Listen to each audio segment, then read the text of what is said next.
A New Jersey trooper is facing charges after trying to ask out the woman he had pulled over. Well, well, well, a traffic stop where the trooper is the one who gets shot down. This is The Breakdown with Mehdi Barakchian.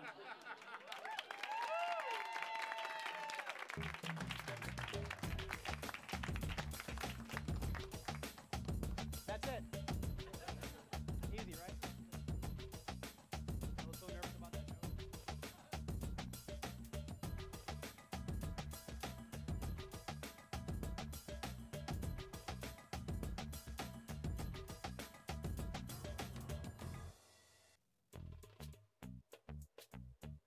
Welcome to The Breakdown. I'm Mehdi Barakchian.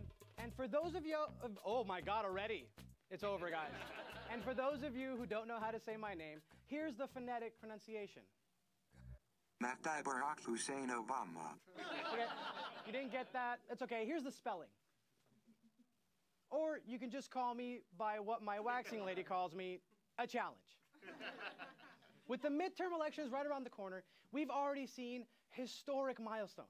The first openly transgender elected official, the first Sikh mayor, the first oil billionaire getting fired on the toilet. In 2018, there are over 500 women running for office, and among them, a historic 31 Native American women, with 4 running for Congress. And get this, yeah, give it up. Yeah, get this, there has never been a Native American congresswoman. We've had more Native American women on The Bachelor than we've had in Congress. You know, when liberals hear a Native American woman is running for Congress, they imagine someone who wants to protect the earth, look after indigenous people, and sing beautiful songs about the color of the wind. But is it racist to think that Native Americans would be pro-environment? Yes, it is racist. This is Sharon Klosh-Chichilage, and for those who didn't hear me, Sharon Klosh-Chichilage. Sharon C. is the co-chairwoman of Trump's Native American Coalition, with a heavy emphasis on the coal. She is running in New Mexico's House on a platform she calls Fighting the Environmentalists. So yes, she wants to keep the color of the wind a deep, deep, chewy gray. And of course her name is Sharon. Sharons are the kind of people who wear Talbots and have 80s poof and only attend parties to get the scoop on all your cousins so she can blackmail them later. P.S. She's divorced. And yes, it was her fault. Look, her identity as a Sharon aside, we want Native Americans to run for office whether we like them or not. Just like white people, there are awful Native Americans too. That's right. But you know what? More power to them. For minorities to achieve real equality in this country, they should have the right to be as awful as white people, right? So why not let Sharon ruin the environment? It was their land in the first place. Look, I promise we know what we're talking about. All of my writers have one Native American friend. Elizabeth Warren. Okay, maybe not that one. You know, here at The Breakdown, we really want to be a place where marginalized voices are given a spotlight. Which is why I got so upset reading about something worse than discrimination. Reverse discrimination? White men were recently surveyed because, of course, we need to get their opinion on everything. Those with STEM jobs said their race put them at a disadvantage. Yeah, you always hear about how Prestons need to change their name to Muhammad Abdul Rahman so they can get an interview. Now, for those of you unfamiliar with what STEM jobs encompass, it includes tech, math, chemistry, biology, you know, classes where if you're copying someone's homework, I doubt it's Chadley the lacrosse players. More likely, you're copying from the homework of someone who looks like this, or this, or this. Now, these are just some of the Asian executives in Silicon Valley that you have never heard of. Because just like in school, white guys are still copying off their homework and putting a white face on minority labor. Yeah, Zuck. You think Steve Jobs ever assembled an iPhone? I'm pretty sure by the time he did, his job description was write inspirational quotes, make kids work in factories. White guys think their race and gender make it hard for them to get hired. Makes sense. You know, every day you read about how their top talent can't hold down a job. Oh. For a lot of us, white anger is not a news story. White guys complain always about being voiceless. They invented 24-hour news coverage to always remind us how voiceless they are. But white dudes, for those of you who feel this way, I've been there. Getting rejected for a job sucks. And I can't tell you how many auditions I've lost for the role of terrorist number 2. Finally, I'd like to talk about something close to every comedian's heart, The Simpsons. Yep. You're going to change your mind in a second. A show that has lasted for 6 presidents and hopefully at least 1 more impeachment. Specifically, though, I want to talk about Apu. You all know Apu. Quickie Mart, thick Indian accent, voiced by this guy. What could go wrong with a white guy speaking for brown people, right? Now, before you blow up my Twitter, I love The Simpsons. But just like anything you love, it's okay to criticize it. Unless it's Israel. Moving on. Put it away. After a lot of criticism, The Simpsons finally addressed their depiction of the character Apu. Except, did they? Marge and Lisa read an old children's book filled with racist caricatures, resulting in Lisa saying, something that started decades ago and was applauded and inoffensive is now politically incorrect. What can you do? Or at least I assumed that she did, because I don't know if anyone's watched The Simpsons since 2003. Burn. The Simpsons writers were responding to a documentary titled The Problem with Apu, created by Brooklyn comedian Hari Kondabolu, to which he responded, in order to make it clear they weren't going to change Apu in any way, The Simpsons changed Lisa. That's some serious spite. Here's the point the Simpsons writers don't get. Maybe don't have a room full of white guys making Indian jokes. What if you found out that all the sketches on Key and Peele were written by the Duplass brothers? Listen, look. We like the Duplass brothers too, all right? Jeff, who lived at home, was charming. Look, we get it. You've been on TV for 30 years, and things were different in 1989. Here are some things that were okay back then that aren't okay now. Jinko jeans. Chinese tattoos. Whole milk. And what about Roseanne? Yeah, I guess some things stay the same. Listen, we're not trying to be the PC police and take away The Simpsons from you. All we're asking for is a little acknowledgement and more diversity in the writer's room. It matters. And you can't tell me that this is the only guy who can do an Indian accent. Here's a hint. Maybe find someone who's Indian. So, in the words of Bumblebee Man on The Simpsons, ay, no es bueno. We have a great show for you. Tonight on the show are 2 incredibly talented comics, Eman El-Husseini, who you've seen at the Just for Laughs Festival, and Jess Salomon, recently named, that's right, named a stand-up NBC finalist. We also caught up with host Ahmed Ali Akbar of the popular podcast See Something, Say Something on BuzzFeed News. Before we get into all that, let's check in with our resident halal cart correspondent on the street, Athir Yaqub. Hi, I'm Athir with a breakdown. I'm here in Brooklyn in front of the Barclays Center. We're here to ask halal carters the most pressing question that's on everyone's mind. What do they eat? What are your best sellers for your food? Most buy chicken for us. What do you eat here? I like fish. You like fish? I've never seen fish in a halal cart. You guys sell fish?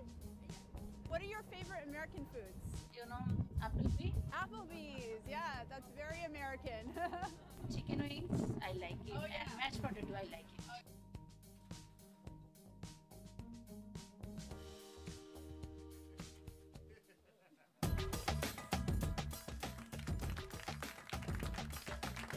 We'll check back in with Athir a little later. In the meantime, I'm excited to introduce our first performer.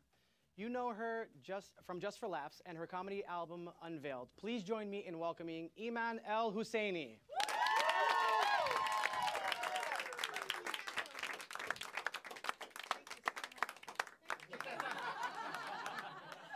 Sorry. So great. Sorry. Thank you so much. Give Thank me you, a thank you. lollipop. I was worried about your mic. Oh my God, so great to be here. Well, it's great to be here in this room, not America in general. Let's be honest. Not a great time. I moved here from Canada a couple of years ago. Horrible timing. Thank you so much, everybody. I'm Canadian. I'm also Muslim and apparently a fucking idiot. Thank you so much.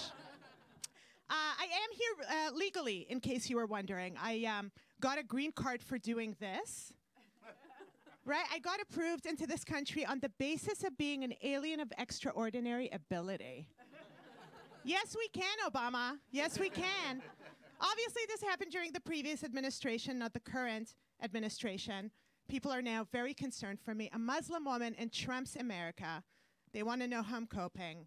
And I hate to be the bearer of bad news, but being Muslim has always sucked. You know what I'm saying? It's never been easy. Like, even in Canada, 5 years ago, I got invited to do my biggest show ever, and I could tell the producers had a lot of questions to ask me, but they felt guilty singling me out, so they called a meeting with all the comics involved.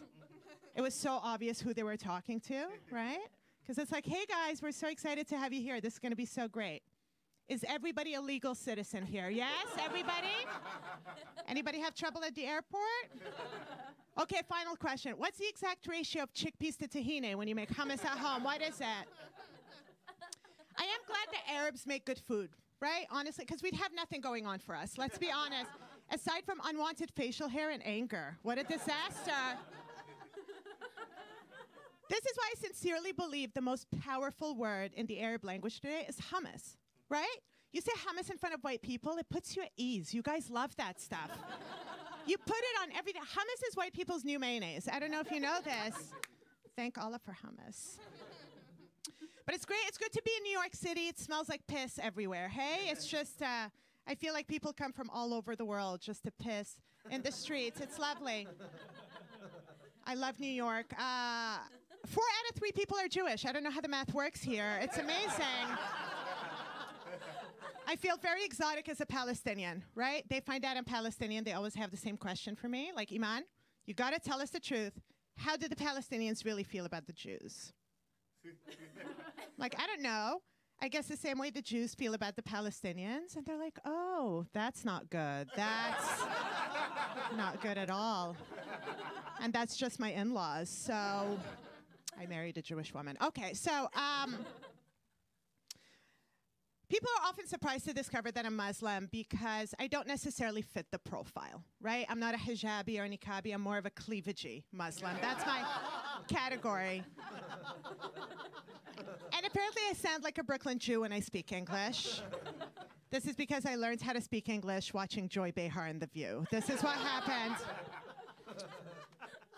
You have to be really confident to live in New York, right? So my motto when I moved here was to be confident like a guy. Right? I work with a lot of guys doing comedy, a lot of them very confident, some of them delusional, not all of them, especially when it comes to picking up women. Okay, they hook up with a lady, she rejects them, automatically a lesbian.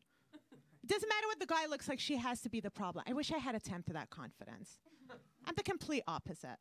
Good-looking guy comes over to talk to me, like this guy is a homosexual. This guy is coming to ask me where I got my purse. I know it. H&M homo. H&M.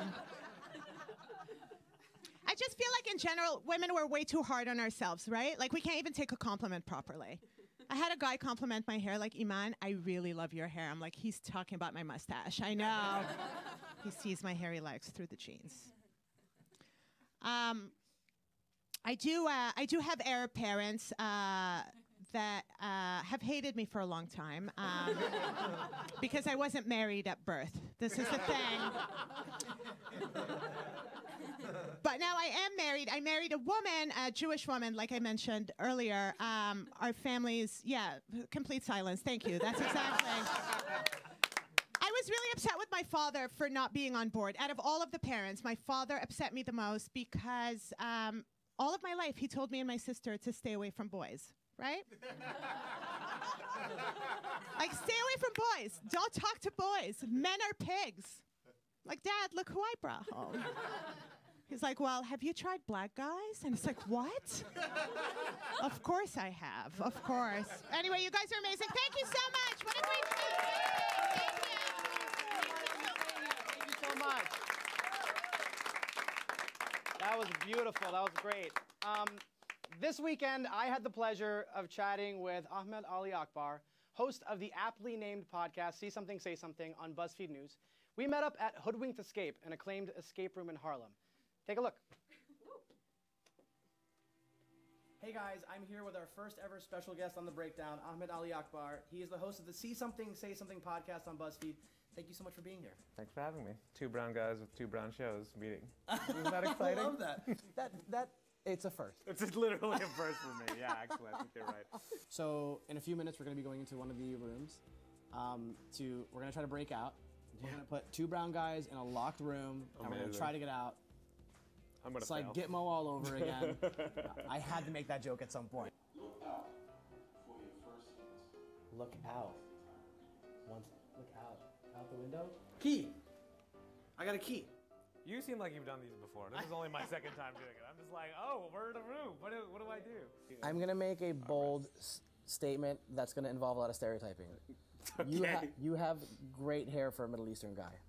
Technically, I'm not Middle Eastern, though. No, you're not? I'm Desi. Oh, Pakistani. yes. I don't consider Desis. Tell me about Middle that. So you don't consider it, but do others consider it to be Middle East? Because I have Pakistani friends who consider themselves Middle Eastern. That's... Nah, no, I don't. No? I think they're wrong. I think it's only the United States government who considers Pakistan. Where does the line end? Well, when the Bush administration had to deal with 9/11, They had to deal with it. Yeah, well, they were like, I guess we have to think about this part of the world. Yeah.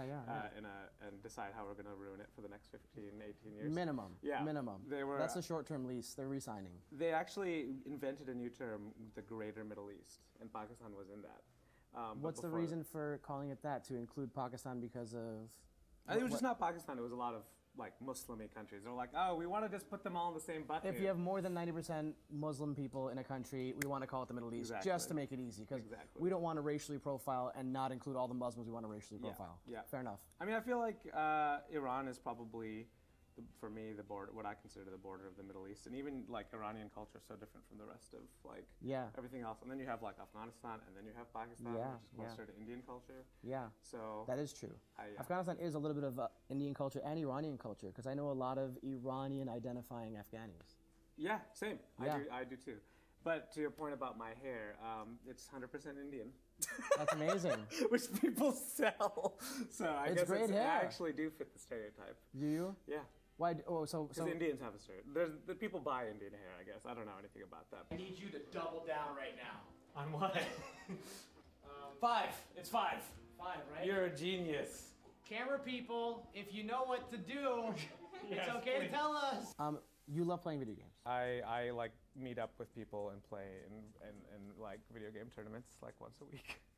Really? Yeah. Video game tournaments once a week, but not arcade video game tournaments. No, and that's like they're fighting games.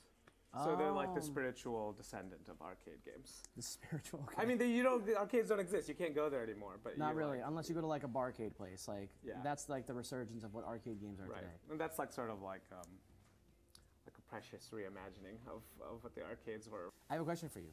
Yeah. How do you feel about how people of color are portrayed in video games? Because I mean, I read the article and it sounds like you abstained from playing those games. Yeah. So I definitely don't like the. So when I'm playing a video game, I definitely don't want it to mimic real life too much.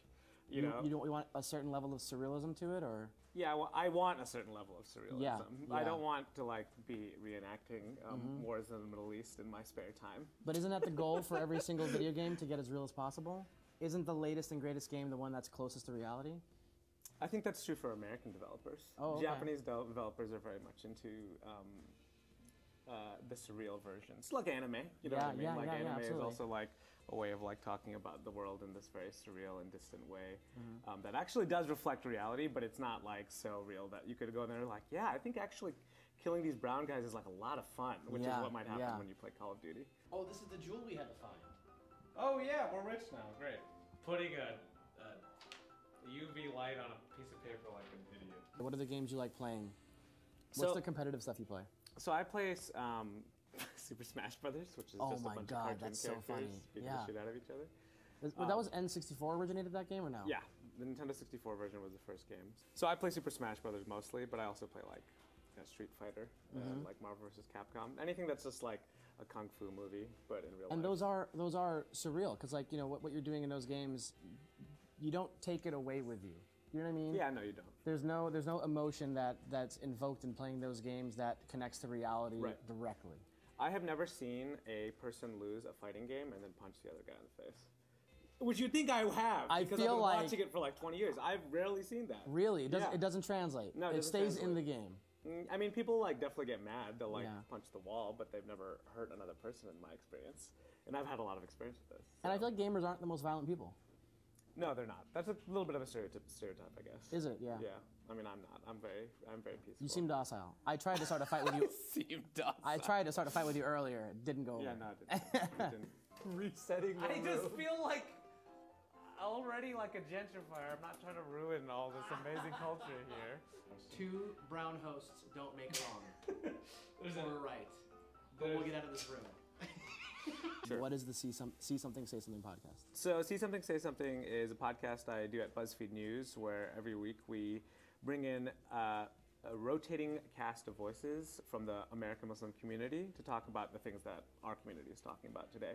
So it can be like DJ Khaled memes, could be like, you know, Islamophobia in the Republican Party, might be like jinn stories. It's like the full gamut. Jinn stories? Yeah. What do you mean jinn stories? Well, you know, jinn are like the Arabic term for that.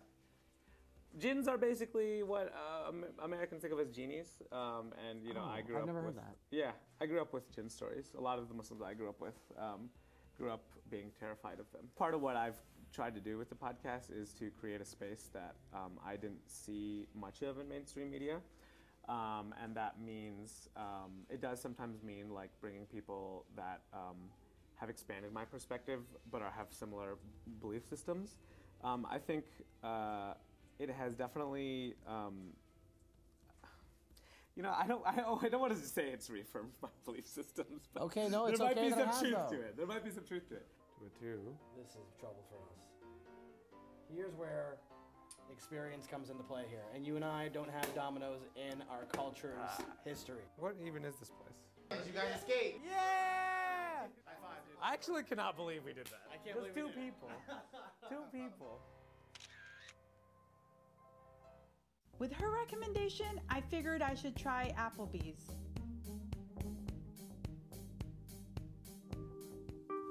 That was the worst meal I have ever had. Moral of the story, stick to what you know. Unless all you know is Applebee's, then what the is wrong with you?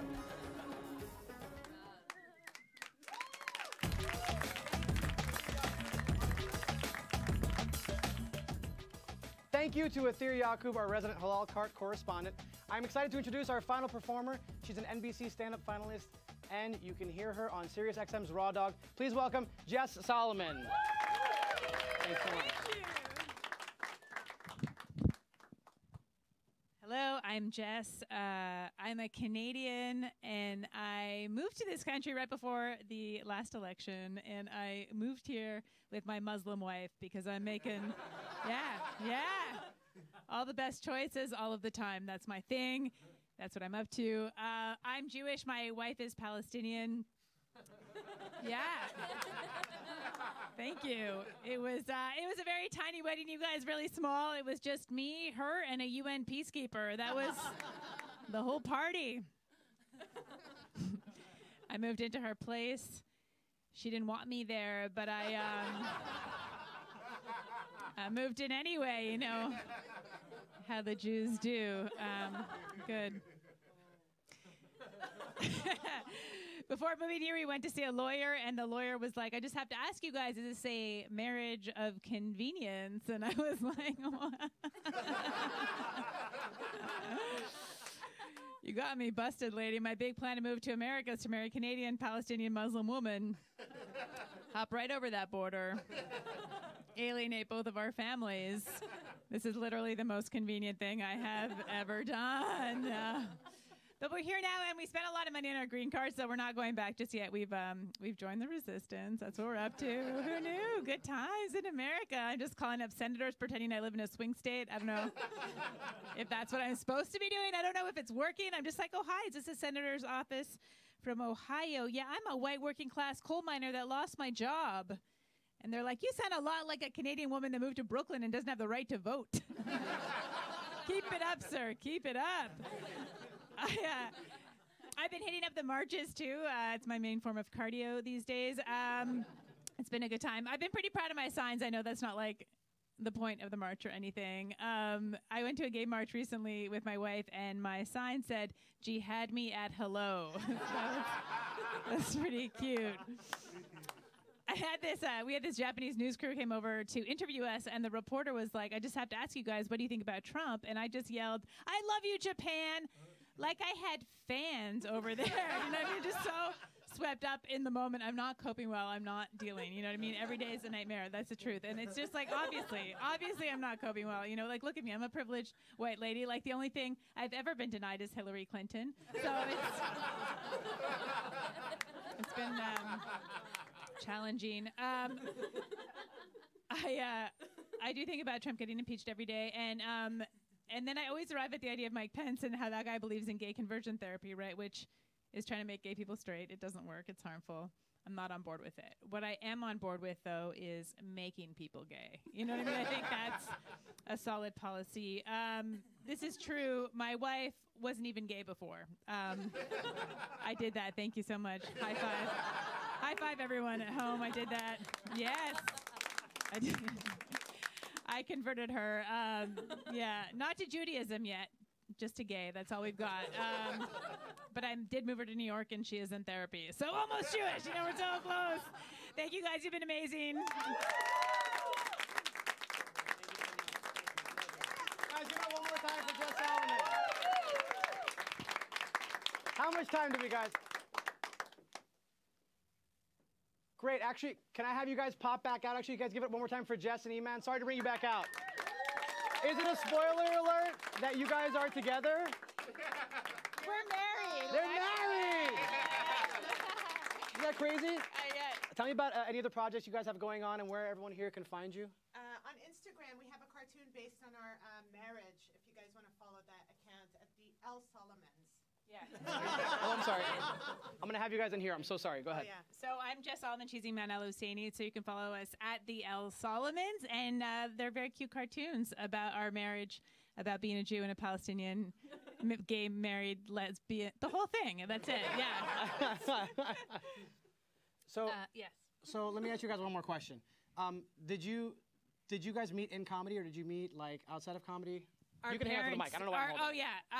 Our parents introduced us. That's not true. That's our parents did not. Our parents haven't met yet. But we no. It was comedy. Comedy was what brought us together. That's right. That's amazing, guys. Give it up for them one more time. Our timing. Thank you so much. Thank you so much. Thank you so much, guys. Thanks so much for tuning in. Please let BRIC TV know that you'd like to see more of this kind of programming. I'd like to thank Hoodwinked Escape in Harlem. Please check them out. Thanks to Mama Ware, Michelle Ware, and Oreo. Shout out Michael Mora, Hudson Meredith, Chris Raditz, and to our audience in here. Have a good night. Thank you. Thank you, guys. Yeah, we did it. That's it. It's over. Hey, guys. Thank you for coming. We're not on camera anymore. Everyone be cool. Give it up one more time for Jess.